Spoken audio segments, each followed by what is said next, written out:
So this is a mass spectrum, and this is what you're going to be acquiring this week. As with most data, when you look on the x-axis, that's your qualitative information. That tells you the identity of the thing. The x-axis in this case is mass to charge, which for right now you can think of as mass. And the y-axis is going to be intensity, related to how much stuff you have. So this is a mass spectrum for cocaine.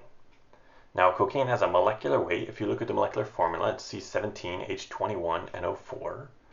So if you take 17 times 12 plus 21 times 1 plus 14 for the nitrogen plus 16 times 4 for the oxygen, you should get 303 grams per mole as the molecular weight. So that's the mass that you expect to see.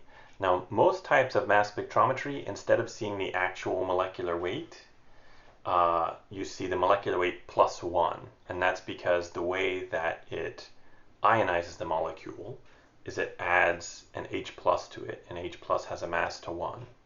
So for this lab, when you're trying to figure out what peak should I see for this compound, look up the molecular weight of that compound or calculate it, and then add 1 to it, and that's the peak that you expect to see. So this is how you're going to get that mass spectrum this week. You're going to use a mass spectrometer and an ion source called the DART source. This is a top-down view of a student that has put their sample, it's on the end of that glass capillary they're holding in there, into the DART source so that the mass spectrometer can see the sample.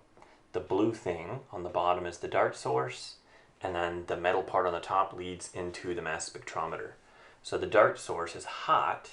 It turns your sample into a gas, it's at 350 degrees, and it also is shooting out a plasma that converts your sample to ions.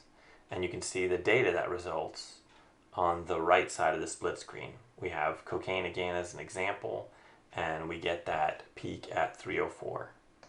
So first, let's look at the data. That's on the right side of the split screen. Now we're going to use a mass spectrometer, a different mass spectrometer, so the data is going to look a little bit different, but the idea is the same. You see there's a screen up top, which has the signal versus time. That's kind of like a chromatogram, but we're not doing any chromatography. It's just showing the signal versus time. And then on the bottom, you're seeing the actual mass spectrum at that time. Now you do this by hand. It's not done with an auto sampler or anything like that. So let's look at how this is done in real time. So before the student puts the sample in, and right as she puts it in, the signal up top is low and there's just a bunch of noise in the bottom. But here we go, the mass spectrometer is now responding. The signal jumps up, and there's the 304 for cocaine. And now she's gone into the software and she's actually changed the mode to what's called fragmentation mode, or CID, or MSMS, where instead of seeing the 304 for cocaine, the instrument has broken it apart into that fragment, and that fragment actually weighs 182, and that is kind of the fingerprint for cocaine, because lots of things can give peaks at 304, lots of things have mass at 303, but only cocaine is going to have a mass at 304 and then fragment into a peak at 182. That's called MSMS. And then she removes the sample from the instrument, and then the signal dies back down. If you look on top, the signal versus time drops pretty much to 0, and you can see there's still a little bit of stuff in there at the 182. But then eventually on the bottom, the signal just becomes a bunch of spikes of chemical noise again.